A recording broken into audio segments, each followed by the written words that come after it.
10 months plus இருக்க பேபிக்கு healthy and protein ரிச்சான பச்சைப்பயிறு கடையல் எப்படி செய்கிறதுன்னு பார்க்கலாமா?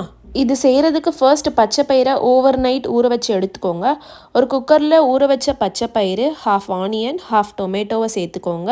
கொஞ்சம் சீரகம், கொஞ்சம் மஞ்சள் தூள் அண்ட் வீட்டிலையே பவுடர் பண்ண மிளகு அண்ட் சீரகம் கொஞ்சமாக ஆட் பண்ணிக்கலாம். தேவையான அளவு தண்ணி ஆட் பண்ணி 9லேருந்து 10 விசில் வச்சு எடுத்துக்கோங்க. தண்ணி ஃபில்டர் பண்ணிவிட்டு பச்சைப்பயிரை ஒரு டைம் செக் பண்ணி பார்த்துக்கோங்க நல்லா வெந்துடுச்சான்னு. இந்த மாதிரி நல்லா வெந்திருக்கணும். மேஷரில் மசிச்சு விடுங்க, ஒரு மத்தில் கடைஞ்சிடுங்க. உங்கள் பேபிக்கு எது கம்ஃபர்டபுளோ அந்த மாதிரி பண்ணிக்கோங்க. நான் என்னோடய பேபிக்கு தோசைக்கு பச்சைப்பயிறு கடையல் கொடுக்க போகிறோம். அதனால் கொஞ்சம் தண்ணியாக இருந்தால் நல்லாயிருக்கும். அதனால் கொஞ்சம் வாட்டர் ஆட் பண்ணிக்கிறேன். அவ்வளோதான், பச்சைப்பயிறு கடையல் ரெடி. இதை நீங்கள் தோசை, இட்லி ஒரு ரைஸ் கூட மிக்ஸ் பண்ணி கொடுங்க.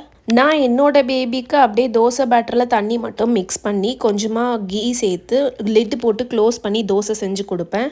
நான் ஆல்ரெடி சொன்ன மாதிரி no salt and sugar till 1 year. இதே மாதிரி நிறைய பேபி ஃபுட் ரிலேட்டட் வீடியோஸ் பார்க்க நம்ம பேஜை ஃபாலோ பண்ணிக்கோங்க. Bye bye.